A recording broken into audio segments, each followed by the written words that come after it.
With us today, it's my pleasure to have James Short with me today and joining our global show, who has an interesting history we're going to share today. So good morning, James. Good morning, John. It's nice to be with you. Lovely. On this lovely crisp day here in the UK, I think it was about -2 this morning. Well, the sun's shining in Portishead, so shines on the righteous or something like that. Lovely. So, James, you've had a long and distinguished career in a variety of things. So it started off with the military, or the services, as we know it here in the UK. Can you just share what was the motivation for joining the services in the first place? Well, I went through sort of an all-boys education and decided at the age of 18 that I wanted to go out into the world and do something a bit adventurous. And I didn't think I really wanted to go to university at that stage, and really to go out and do something different. I ended up going to university, but that was once I joined the military. So I went to Sandhurst and then got commissioned into my regiment, which was a 300-year-old armoured regiment, as it was at the time. Wow. And so what did that regiment date back to, James? Well, 1715. And the strange thing about it is that since that year, the regiment had continued to go back to Ireland to do various operational military duties over a period of 300 years. And so certainly when I ended up doing several tours in Northern Ireland, I was merely continuing the tradition that had preceded me for 300 years. Wow. Okay. So you rose to the rank of, is it Major General? Major General, correct. And can you share the highlights of that journey? Well, I think the highlight has to be commanding my regiment, because that's when the buck stops with you, always in a leadership position. But when you're with your regiment, you are very, very close to the front line, and you are there alongside your soldiers. And we had two particularly challenging operational tours, one in Bosnia and one in Belfast. And as an armoured regiment, we actually were on the streets in Belfast, not in our vehicles, but on our feet. And we had, on average, about 2 life-threatening attacks a week, because it was in the period running up to the Easter Agreement, the Good Friday Agreement. And it ended up with actually one of my corporals earning a military cross when we were ambushed. And he actually happened to be a corporal in my particular organization. And that was a super achievement. So it was that has got to be the highlight, I think. Yeah. So you've been to a few scary places around the world during some of those times, as you just mentioned, and obviously some harrowing episodes during that. It's a little bit no different to running a business, except no one's shooting at you if you're running a business. But when you're running a business, you've still got to plan and keep strategy and keep safe. So how did you put together plans to strategize? And then I guess as a follow-up question, when things go astray, as they do, how do you cope with that? Well, I'd like to start off by saying that having been in the military for most of my life, I left and then started my own company. And I absolutely take my hat off to anybody running their own business, because they talk about courage in the military, and sure, you've got to be courageous when there's sort of bombs and bullets flying around. But that's nothing to the courage that you have to do when you're putting your life and your livelihood and your family's well-being on the line, making decisions in a company. But the real way to do it is always to plan for the future. Now, do plans survive first contact with the enemy? No, they don't. But the act of planning is absolutely essential. And of course, that's what I had to do. And you asked about a sort of a harrowing operational commitment that I had. And that was actually in Iraq, in Baghdad. And this was in the period when it was after the second Gulf War. And I'd taken a NATO team there to help put back some of the security infrastructure that had been taken down by the Americans in their de-Baathification process. And of course, there we were dealing with people who just had everything stripped away from them. And we had to put that mechanism back. And of course, there we had to come up with a plan. We had to have a strategy to deliver this plan, and we had to deliver it actually on the spot when it was actually pretty dangerous, and we were ambushed several times there, but luckily no serious injuries. So we were very lucky. But I would just commend any business who are facing a crisis, and we're all facing the COVID crisis, and soon to be the aftermath of that as the vaccine comes in, is to plan for the future. And it's all very well saying, oh, it's too uncertain, I can't do it. Well, that's no way to move forward. You do know your business, and therefore I encourage people to plan their way through to a successful future. I talk about, James, being nimble and agile in business. So yes, you have a plan, but if something comes along, and I think Mike Tyson summed it up well, everybody's got a plan until you get a punch in the face. So, you know, when COVID comes along, it's the punch in the face. No one can foresee that. So if you've got a good plan, do you have any suggestions on how do you cope with being a little agile or nimble, or, you know, keeping the focus, but coping with what's hitting you in the face? Well, when I'm talking about planning, I'm not talking about a business plan that sort of gets you money from a bank. I'm talking about planning where you're actually going to deliver against a set of objectives that you have set yourself, understanding the marketplace in which you are in. Now, nobody can foresee what the future is going to hold, and it's ever been thus. But that doesn't stop people from planning. And certainly in the military, the way we used to maintain flexibility was to have what we called a left of arc and a right of arc. You know, what is the worst case scenario? Unlikely to happen, we hope. What is the best case scenario? Also unlikely to happen, actually. And so somewhere in the middle. And the act of planning means that you think through some of the issues which will enable you to take a sort of a left of course or right course, depending on what happens. And that's where the leadership piece comes in, because the leader is responsible for making the decisions to move off the course that you've planned in the business plan that you have, in the action plan that you have. Does that make sense to you? 100%. 100%. That's a good thought for people to take away and ponder on, because I'm sure most business people don't put enough thought into that particular piece in running the business. James, running a business can be a lonely place at times, a little bit like being in the services and being away from family and whatnot. And sometimes the family doesn't always understand if you're in business working long hours and what have you. So did you use any strategies or anything else to keep the family in the loop when you were away for long periods of time? And how can you relate that back to running a business where your commitments are long and arduous at some points? Well, I think that the important thing is to differentiate between the money side and the people side.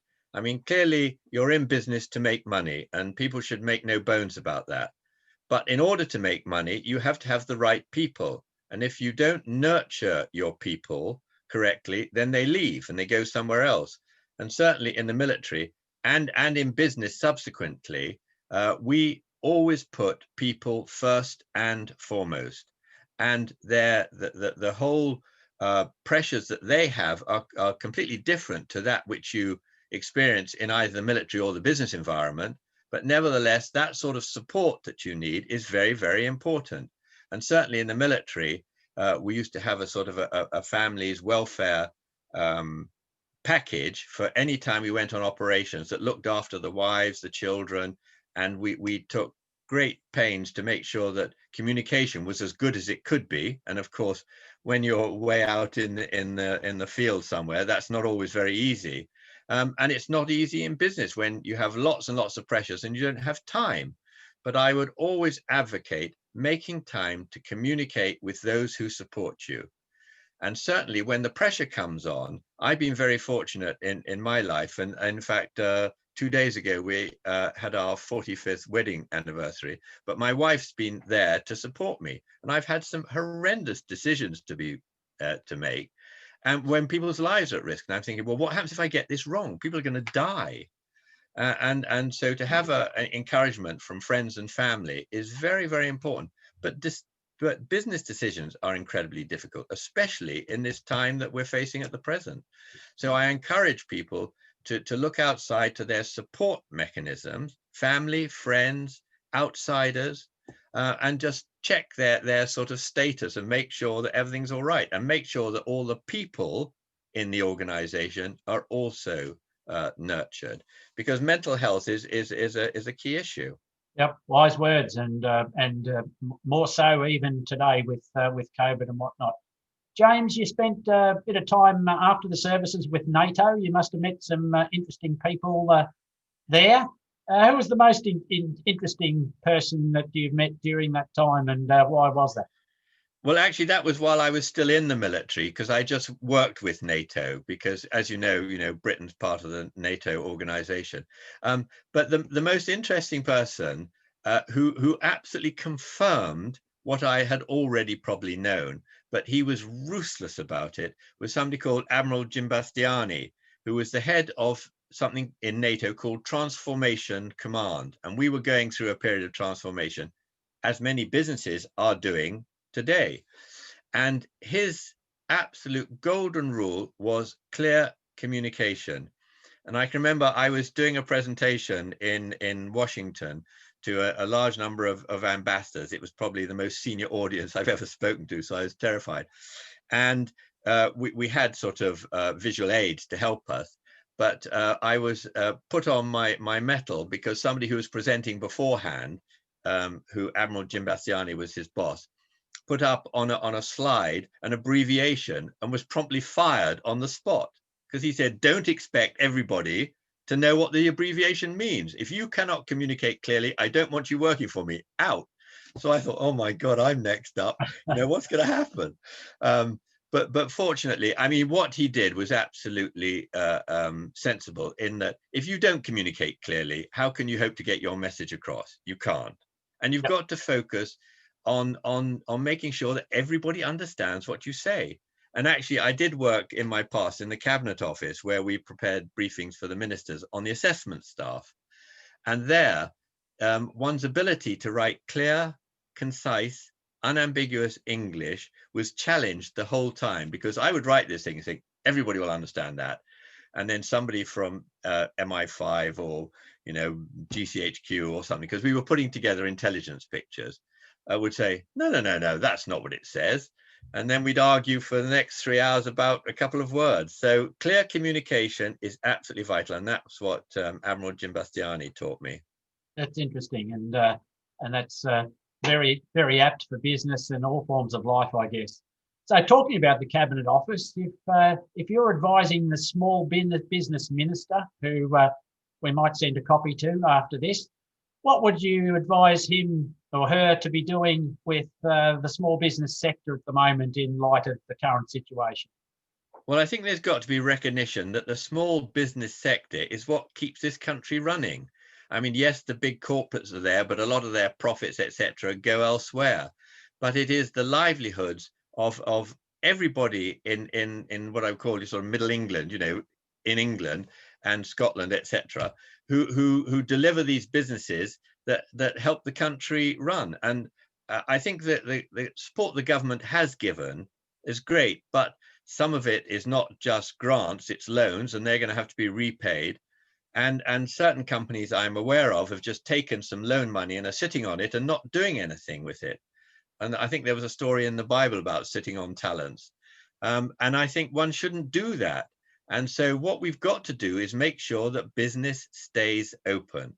And certainly where we live, there's a huge encouragement to trade locally, because they're the people who are hit hardest. And so any encouragement that the business minister can do to make businesses stay open, then that is what they should do. But of course, it works both ways, because if ever there was a time for businesses to innovate and to think creatively and do things differently, it's now. And yet some businesses I am fully aware of are like rabbits in the headlights, say, well, we've got enough money, we'll just wait till the vaccine kicks in and then we'll continue as normal.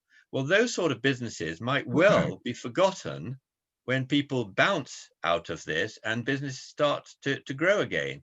and there's a great deal to be said for customer loyalty, and those businesses that have thought innovatively and done something different and reached out to their customers and say, right, we can still support you, but in a slightly different way. Those are the people that will succeed. And anything the government can do to encourage that, I think, is a good idea. Okay, very good. So, James, you were awarded both CB and OBE. Can you just walk through briefly what that meant, and did it change your life in any way? Well, the OBE is very special because that was sort of as a result of the Northern Ireland tour that I mentioned earlier, when one of my corporals got a military cross for capturing one of the gunmen, the IRA gunmen, who actually attacked us. So as you can imagine, that was a pretty fraught night because commanding officers don't usually get ambushed. But anyway, so the OBE came as a result of that tour. And so that's very special because the regiment are my family, my extended family. And so to have that, it wasn't what I did, it's what they did as part of my team. And so that's very good. And I think the CB, the Companion of the Bath, came about as a result of creating for NATO its first strategic level training organization. And that was a case of be careful what you say, because it will come and revisit you. Because I briefed on a big NATO exercise, which I was running. I briefed a lot of sort of defense ministers and people like that, and I said publicly, I think it's very strange that NATO, the world's most successful security alliance, has no training organization to speak of. So, 3 days later, my phone went and my boss said, you better put your money where your mouth is, because you've got to deliver what you just said that you were doing. And we did it. And that was a huge challenge. And I wish many times I'd just shut my mouth, and I wouldn't have had any gray hair now if that had happened. But anyway, it was successful. And it ended up with us producing an organization that trains the NATO headquarters that went to Afghanistan. And did that job. Yep, interesting. So you've retired twice, and yet you're still now back involved with your group now. Can you just explain why you've retired twice and then not, and then briefly what you're doing now? Well, I retired from the military and wanted to do something totally non-military, so I started up my own company, which do much of what this company, HGKC, who I work for now, do. But then after sort of 8 years of running that, actually through the 2008 financial crisis, which was an interesting time to run a company, then my wife decided we'd go and sail around the world. So off we did. So a year's sabbatical, which was sort of going to be a 2-year sabbatical, turned into a 5-year liveaboard. And so I sort of left my company, and then we actually sold the boat last year, and came back ashore for family reasons, because when we started we didn't have any grandchildren, and now we have 5, so there's sort of certain pressure to be around. So we're now the proud possessors actually of a Volkswagen pop-top camper van, so we've got a land yacht.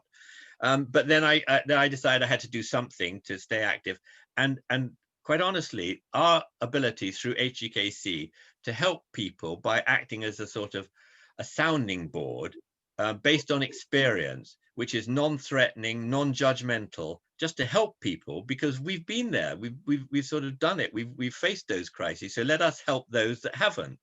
And so that's the sort of the mantra that we espouse. Yeah. And so it keeps me busy. Yeah, brilliant.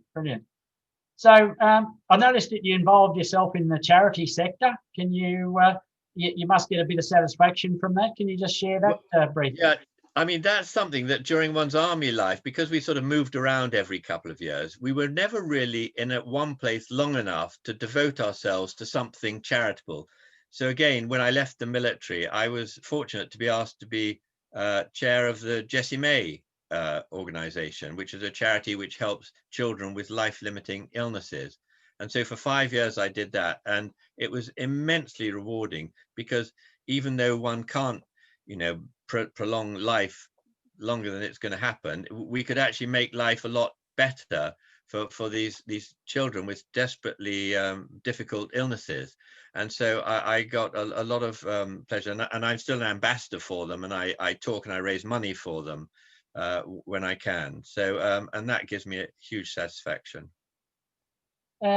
James, we met through the Evo Group.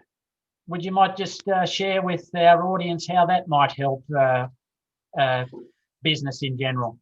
Well, certainly business at the moment, it comes back to this communication thing I was talking about earlier, because along with people and finance, the other third leg of the stool in my book is marketing. And you need to be able to tell people what you're doing. And certainly when lockdown came along, I'd just been asked by Jamie Breeze, who runs the Evo, to run a group in Weston-super-Mare. So I thought, well, Weston doesn't always have the best of reputations worldwide. So let's really change this. And it is a fantastic place and a fantastic place to do business, but we need to tell people about how good it is. So we started up this Evo network in the Winter Gardens. And then, of course, lockdown came along, so we all moved online. And actually, it's been immensely successful because we've looked at business challenges and we've got the experts from the Evo membership and outside to say, right, let's address a problem that we're all facing and let's come up with a solution or some solutions or ideas for a solution. And that's what we've done over the last now 8 months or whatever it is. And it's great fun and I enjoy doing it. And if I can help businesses to be successful, then that's what I want to do. Okay. Interesting group, and look forward to doing some more stuff with Jamie and you guys there. James, what practical advice would you give to business owners who want to develop their leadership skills, particularly in the time of crisis? Is there a couple of things that stand out? Well, I mean, leadership is very difficult, and there are lots and lots of different styles of leadership. And I am not one who says that, you know, leaders are born and not made. You can make leadership. That's what Sandhurst is all about. But interestingly, the motto at Sandhurst, serve to lead, has stood me in good stead. And certainly when I joined my regiment, which was a sort of cavalry regiment, it was an armored regiment, but came from the cavalry traditions. It was, you feed the horses first, the men second, and yourself last. And that sort of real way of living has always been with me. And so in terms of leadership, the difficulty is, first of all, you have to accept that you have the ultimate responsibility for making the decisions and changing them when they're not working.